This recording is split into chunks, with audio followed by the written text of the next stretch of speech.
This channel does not promote any violent, harmful, or illegal activities. All content provided by this channel is meant for an educational purpose only.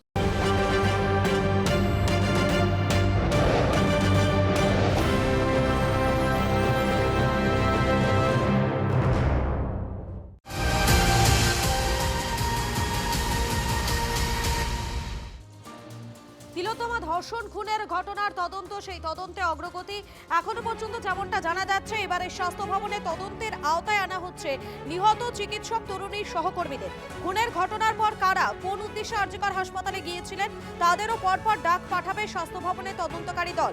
তিলোত্তমা কাণ্ডের দ্বিতীয় বর্ষপূর্তির আগে জানালেন স্বাস্থ্যমন্ত্রী শারদত্ত মুখোপাধ্যায়, অনুসন্ধানে পাওয়া তথ্য তুলে দেওয়া হয় পুলিশ এবং সিবিআই এর হাতে। আমাদের প্রতিনিধি রঞ্জিত রয়েছেন আমাদের সঙ্গে। রঞ্জিত, এবারে তিলোত্তমা ধর্ষণ খুনের ঘটনায় স্ক্যানারে নিহত চিকিৎসক তরুণীর সহকর্মী যারা রয়েছেন তারও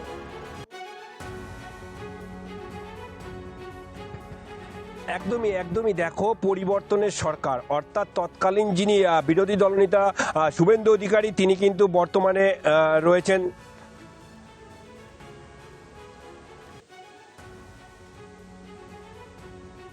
আমরা আবারও যোগাযোগ করবো আমাদের প্রতিনিধির সঙ্গে।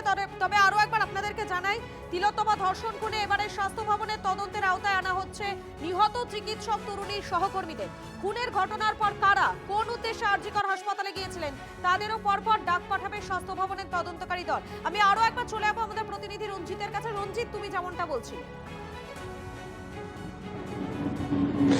একদমই দেখো, শুভেন্দু অধিকারী অর্থাৎ মুখ্যমন্ত্রী তিনি কিন্তু ঘোষণা করে দিয়েছেন, অর্থাৎ আগামীকাল 9ই আগস্ট যেগুলো সরকারি হাসপাতাল এবং সরকারি প্রতিষ্ঠান, চিকিৎসা প্রতিষ্ঠানগুলো রয়েছে, সেখান থেকে কিন্তু 11টা থেকে 11:02 পর্যন্ত নীরবতা পালন হবে এবং যে তিলোত্তমার মৃত্যুদের বিচার বিভাগীয় তদন্ত চলছে, অনুসন্ধানকারী অর্থাৎ কেন্দ্র এবং রাজ্যের দুই অনুসন্ধানকারী তারা তদন্ত করছেন এবং পাশাপাশি সমান্তরালভাবে কিন্তু এবার স্বাস্থ্য দপ্তর এককভাবে পৃথক তদন্ত চালু করবেন চলেছে এবং অভয়ার সঙ্গে সেই রাতে যে সকল ডাক্তাররা ছিলেন তাদের সঙ্গে কথা হবে, তাদেরকেও কিন্তু তদন্তের আওতায় আনা হবে এবং ডিপার্টমেন্টে কোথায় গ্যাপ আছে এবং সেই চেস্ট বিভাগে কোথায় কোথায় কি রকম ফাঁক ছিল এবং এই ফাঁকগুলো কেন ছিল, কিভাবে তৈরি হলো এবং পরবর্তীকালে সেই ফাঁকগুলো কারা বুঝিয়ে দিল এবং কিভাবে বুঝিয়ে ফেলা হলো এবং কেন বুঝিয়ে ফেলা হলো, কে কে বুঝালো, সে এইগুলো কিন্তু তদন্তের মধ্যে নিয়ে আসা হবে এবং তদন্তের আওতায় আসবে বলেই জানা যাচ্ছে। ধন্যবাদ তোমাকে। সেই দিন, সেই রাত, সেই অভিশপ্ত দিনে, সেই অভিশপ্ত রাত, যারা যারা ওর সঙ্গে ছিল, খেয়েছিল, উঠেছিল, বসেছিল, ডিউটি করেছিল, তাদের সকলকেই তলব করা হবে। ওই মৃত্যু ঘটে যাওয়ার পরে যারা যারা এসেছিলেন, কেন এসেছিলেন, কি করতে এসেছিলেন এবং এসে কি করেছিলেন, এইটুকুই আমরা তদন্ত করব। সেখান থেকে যে তদন্ত থেকে যেটুকু বেরোবে নির্যাস, সেই নির্যাসটুকু তদন্তকারী সংস্থা যেগুলো আছে রাজ্য সরকারের এবং কেন্দ্রীয় সরকারের, তাদের হাতে তুলে দেওয়া হবে। বিচার করার ক্ষমতা স্বাস্থ্য দপ্তরের নেই। না, এখন স্বাস্থ্য দপ্তরই করবে। স্বাস্থ্য দপ্তরের নিজস্ব যেটুকু দল আছে তারাই করবে। প্রক্রিয়া শুরু, মানে আমাদের আক্ষরিক অর্থে শুরু হয়ে গেছে, কিন্তু প্রত্যক্ষভাবে ডেকে কথাবার্তা বলা এখনো শুরু হয়নি, সেটাই শুরু হবে। এই যে আরজিকরের ঘটনা, সেখানে নিহত চিকিৎসক তরুণীর যারা সহকর্মীরা, তাদেরকেও তদন্তের আওতায় আনা হোক, এমনটাই দাবি করেছিলেন তিলোত্তমার পরিবার। টিভি9 বাংলাকে ঠিক কি বলেছিলেন তার মা, একবার শোনাই আপনাদের। শ্মশানে তদন্ত করে আমাদের এলাকার 3 জনকে অভিযুক্ত এটা ধরা যাবে, কিন্তু সেই রাতে যারা 4 জন ওর সঙ্গে খেয়েছিল তাদের যতক্ষণ না অ্যারেস্ট করা হবে, এবং সুমিত রায় তফাদার যে আমার মেয়ের ভিপি ছিল, আর অরুণাভ দত্ত চৌধুরী তিনি এখন মালদা মেডিকেল কলেজে আছেন, তাদের যতক্ষণ ধরা না হবে ততক্ষণ এর সুরাহা হবে না। রাতে কেন পোস্টমর্টম হলো আমি তো চাইনি। যখন আমি শুনেছি যে আমার মেয়েকে খুন করা হয়েছে, আমি চিৎকার করে বলেছি আমার মেয়েকে যারা খুন করেছে এখানে আমি পোস্টমর্টমই করাবো না। সেইখানে রাতে পোস্টমর্টম হলো, চালান ছাড়া পোস্টমর্টম হলো, অনেক জিনিস রয়েছে, অনেক তথ্য রয়েছে, সবগুলো খতিয়ে না দেখলে আসল অপরাধী বার করা যাবে না।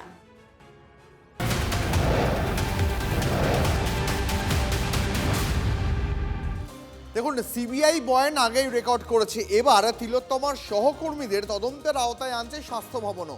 তাদের বয়ান রেকর্ড করা হবে এবং তা তুলে দেওয়া হবে পুলিশ এবং সিবিআই এর হাতে। মিলিয়ে দেখা হবে তিলোত্তমার সহকর্মীদের আগের বয়ান এবং বর্তমান বয়ান। আসুন এই ব্যাপারে একটু বিস্তারিত জেনে নিই। আমার সহকর্মী সুজয় আমাদের সঙ্গে এই মুহূর্তে রয়েছেন, একেবারে সরাসরি পিসারকে বলবো বিগ বলে। Thank you. এই মুহূর্তে সুজয় আমাদের সঙ্গে রয়েছেন। সুজয়, এই মুহূর্তের বড় যে খবর আমরা পাচ্ছি, তিলোত্তমার সহকর্মীদের আবারও বয়ান রেকর্ড করা হবে স্বাস্থ্য ভবন। মূলত এই কোন কোন তথ্যগুলো এই মুহূর্তে আরো স্পষ্টভাবে জানতে চাইছে? দেখো, তুমি জানো যে ইতিমধ্যেই হাইকোর্টের নির্দেশে সিবিআই পৃথক এবং নতুন স্পেশাল ইনভেস্টিগেটিং টিম গঠন করেছে, যাতে নতুন অফিসারদেরকে রাখা হয়েছে। সেই অফিসাররা ইতিমধ্যেই একেবারে ঘটনা পরম্পরা অনুযায়ী যাদের যাদের নাম, যাদের যাদের ভূমিকা বিভিন্নভাবে উঠে এসছে, ফুটেজে উঠে এসছে, প্রত্যেককে ধরে ধরে জিজ্ঞাসাবাদ করেছে। তার মধ্যে যেমন তিলোত্তমার সঙ্গে যারা একসাথে খেয়েছিল, তার ডাক্তার বন্ধুরা, তারাও রয়েছেন এবং অন্যান্য চিকিৎসকরাও রয়েছেন। তাদের বয়ান রেকর্ড করে তারা তাদের কাছে রাখছে এবং পাশাপাশি স্বাস্থ্য ভবন যেহেতু তারা পৃথকভাবে একটি তদন্ত প্রক্রিয়া চালাচ্ছে, যেখানে তারা প্রত্যেককে জিজ্ঞাসাবাদ করছে, যেটা স্বাস্থ্যমন্ত্রী শারদনাথ মুখোপাধ্যায় জানালেন, তাদের যে বয়ানে যেটা তথ্য উঠে আসবে সেই বয়ানটা সিবিআইকে শেয়ার করা হবে, সিবিআইয়ের হাতে তুলে দেওয়া হবে। এবং দুটো বয়ান, একদিকে সিবিআই নিজস্ব নেওয়া বয়ান এবং স্বাস্থ্য দপ্তরে যে বয়ানটা থাকবে, দুটোকে মিলিয়ে দেখবেন তদন্তকারীরা। এবং সেখানে যদি কোথাও কোনো অসঙ্গতি থাকে তাহলে সিবিআই তাদেরকে আবার তলব করে জিজ্ঞাসাবাদ করবে এবং এটা একটা স্বচ্ছ তদন্তের একটা আরও ইঙ্গিত দিচ্ছে।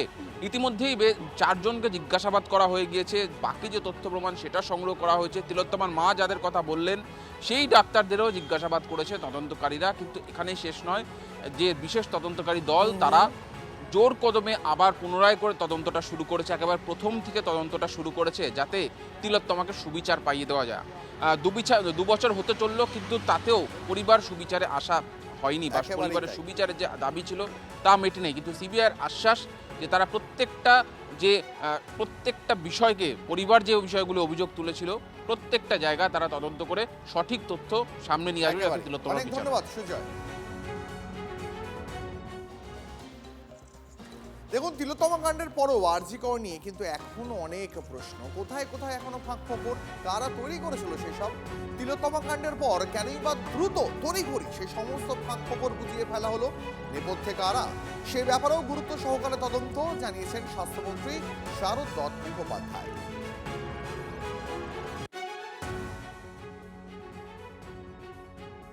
অভয়ের যে আকস্মিক মৃত্যু হয়েছিল তার জন্য আমরা বিচার বিভাগীয় তদন্ত যেরকম চলছে, অনুসন্ধানকারী সংস্থা, তদন্তকারী সংস্থা কেন্দ্রের এবং রাজ্যের সেই তদন্ত পুনরুজ্জীবিত করেছেন মাননীয় মুখ্যমন্ত্রী শ্রী শুভেন্দু অধিকারী মহাশয়।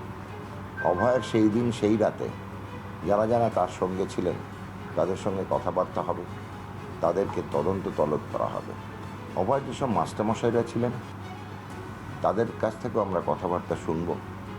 কোথায় কোথায় আমাদের ডিপার্টমেন্টাল গ্যাপ আছে বা ফাঁক আছে, চেস্ট বিভাগে কোথায় কোথায় কীরকম কী ফাঁক ছিল, সেই ফাঁকগুলো কেন ছিল, কিভাবে তৈরি হলো, পরবর্তীকালে সেই ফাঁকগুলো বুঝিয়ে ফেলা হলো, কিভাবে বুঝিয়ে ফেলা হলো এবং কেন বুঝিয়ে ফেলা হলো, কে কে বুঝিয়ে ফেললো। তো এইগুলো নিয়ে একটু তদন্ত তলব আমরা শুরু করেছি এবং সেটা অগ্রসর হবে। অনেকেই বাকি আছে এখনো আমাদের এলাকার, নির্মল ঘোষ, সোমনাথ দে, সঞ্জীব মুখার্জি, তারপর যে ওখানে যারা সেমিনার রুমে যারা ছিল ক্রাইম সিনে, ওখানে তো তাদের থাকার কথা ছিল না। যে অভিক, বিরূপাক্ষ, দেবাশিস সোম, প্রসূন চট্টোপাধ্যায়, আরও অনেকেই ছিল। আমার মেয়ের সঙ্গে যারা রাতে ডিনার করেছিল তাদেরও আমি তদন্ত চাই, যে গ্রেপ্তার করে তাদের সব, মাথা তো ধরা পড়বেই। কান যখন এসে গেছে তখন মাথা মমতা ব্যানার্জি অবশ্যই ধরা পড়বে। উনি তো স্বাস্থ্যমন্ত্রী, ওনার নির্দেশ ছাড়া কিচ্ছু হয়নি ওখানে। এবং উনি 4 দিন পরে যখন বাড়িতে এসেছিলেন তখন আমাকে বলেছিলেন আসল অপরাধী আমি ধরেই ফেলেছি। তখন আমি বলেছিলাম, না ম্যাডাম, যাকে আপনারা ধরেছেন তাকে আমি আসল অপরাধী মনে করি না, কারণ আমার মেয়ে হসপিটালে অন ডিউটি ডক্টর ছিল আর ও একটা সিভিক ভলেন্টিয়ার। ও কী করে জানলো আমার মেয়ে কোথায় আছে? ভেতরের কেউ ইনভলভ না থাকলে এটা হতে পারে না।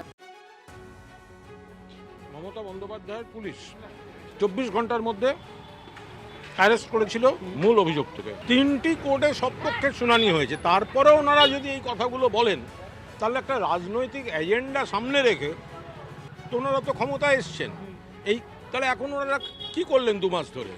শুধু একে আমরা একে বলেছিলাম শাস্তি দিতে হবে, আমি সাসপেন্ড করলাম, ওটাকে ন্যায় বিচার বলে না, ওর মধ্যে অন্যায় বিচারও আছে। সত্যি কিছু থাকলে সেটা সামনে আসার কথা, সেটা তো সিবিআই এতদিন ধরে করলো। সিবিআই কার? তো এই সিবিআইকে তো তৃণমূল নেতাদের বাড়ি বাড়ি পাঠিয়েছেন, শুধু আর্জি করে সিবিআই কাজ করতে পারলো না। অভিশপ্ত 9ই আগস্টের আগামীকাল 2 বছর পূর্ণ হচ্ছে। আগামীকাল রাজ্যের সব হাসপাতাল, স্বাস্থ্য প্রতিষ্ঠানে নিরাপত্তা পালন করা হবে। বেলা 11টায় 2 মিনিটের নিরাপত্তা পালন করা হবে। তার পাশাপাশি প্রদীপ প্রজ্বলনও করা হবে। আমাদের কাছে এই দিনটি না ভোলার দিন। কোনোদিনই আমরা এই দিনটি ভুলে উঠতে পারবো না। প্রত্যেকটি সরকারি স্বাস্থ্যকেন্দ্র, স্বাস্থ্য প্রতিষ্ঠান, হাসপাতাল, সেগুলি সবকটিতে 11টা থেকে 11টা 2 নিরাপত্তা পালন করা হবে অভয়ান আত্মার শান্তিতে। প্রদীপ উজ্জ্বলন করা হবে আত্মার শান্তিতে। আমরা ছোট্ট অনুষ্ঠানও করব, যেখানে যেখানে স্বাস্থ্যকর্মীরা আছে তারা নিজের মনের কথা বলবেন। বিচার ব্যবস্থার জন্য মুখ্যমন্ত্রী তো এই কদিন আগে নতুন করে আবার ব্যবস্থা শুরু করেছেন।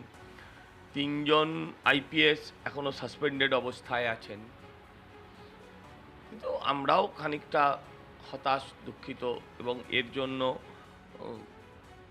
সর্বস্তরেই দায়ী। বিচার ব্যবস্থার সর্বস্তর দায়ী, প্রশাসনের সর্বস্তর দায়ী, এ কথাটা বলতেও কোনো দ্বিধা নেই। তবে মুখ্যমন্ত্রীর উদ্যোগকে সাধুবাদ জানাই। নিশ্চয়ই কিছু না কিছু আমরা ভালো ফল পাব। তিলোত্তমার, আমাদের এটা বলতে খারাপ লাগছে, কিন্তু ওনার পরিবারের কাছে হয়তো বিধানসভা ভোটটাই একটা শেষ বিচার ছিল, কিন্তু তিলোত্তমার বিচার চেয়ে যারা রাস্তায় নেমেছিল তাদের কাছে কোনো ভোটের ফলাফলটা কোনো মাপকাঠি নয়। প্রয়োজন হলে তারা কিন্তু আবার রাস্তায় নামবে। এবং ভোটের আগে তো অনেক কথা বলা হয়েছিল যে তিলোত্তমার মৃত্যুকে নিয়ে নাকি কারা রাজনীতি করেছে, এই করেছে। আগামী দিনে কিন্তু বাংলার মানুষ দেখবেন সত্যি সত্যি তিলোত্তমার মৃত্যুকে নিয়ে কারা রাজনীতি করলো আর কারা বিচারের দাবিতে, সমস্ত রাজনীতির ঊর্ধ্বে গিয়ে বিচারের দাবিতে কারা অটল থাকে। যাদবপুরের র্যাগিং কাণ্ডের 3 বছর এখনো সুবিচারের অপেক্ষায় মৃত ছাত্রের পরিবার। দোষীদের কঠোর শাস্তির দাবিতে এবার মুখ্যমন্ত্রী শুভেন্দু অধিকারীর কাছে আবেদন। 2023-এর 9ই আগস্ট হোস্টেলের সামনে রক্তাক্ত অবস্থায় রানাঘাট থেকে পড়তে আসা এক পড়ুয়ার দেহ উদ্ধার হয়। পরিবারের দাবি, বিগত সরকার কথা দিয়েছিল দোষীদের দ্রুত দৃষ্টান্তমূলক শাস্তি দেওয়া হবে, কিন্তু দেখতে দেখতে 3 বছর পেরিয়ে গেছে। পুত্র শোক বুকে চেপে আজও সুবিচারের অপেক্ষায় রানাঘাটের মৃত ছাত্রের পরিবার। 9ই আগস্ট আমাদের জীবনে একটা চরম সর্বনাশের দিন। আমাদের সন্তান যাদবপুর ইউনিভার্সিটিতে উচ্চশিক্ষা লাভের জন্য অনেক আশা নিয়ে যে গিয়েছিল, তার জীবন দ্বীপটাকে যাদবপুর ইউনিভার্সিটির কিছু বর্তমান এবং প্রাক্তন ছাত্র চরম নৃশংস র্যাগিংয়ের মাধ্যমে তার জীবন দ্বীপকে নির্বাপিত করে দেয়। কিন্তু আজকে 3টে বছর পূর্ণ হবে 9ই আগস্টে। আজকে 3 বছরে আমি কোনো বিচার পেলাম না। পূর্বেকার যে সরকার, তারা আমাকে আশা দিয়েছিল যে বিচার দেয়া হবে, সেই বিচার প্রক্রিয়া এখনও চলছে। বর্তমান সরকারের কাছে আমি করজোরে প্রার্থনা করি আমি যাতে তাড়াতাড়ি বিচার পাই, তারা যেন সেই বিষয়টা দেখেন, কারণ এই যন্ত্রণা সহ্য করা যাচ্ছে না। আজকে এই ঘটনার যদি খুব কঠোর বিচার হয়, তাহলে ভবিষ্যতে এরকমভাবে মা বাবা তার সন্তানকে হারাবে না, আর এত জ্বালা যন্ত্রণা কষ্ট প্রতিনিয়ত প্রতি মুহূর্ত ভোগ করবে না।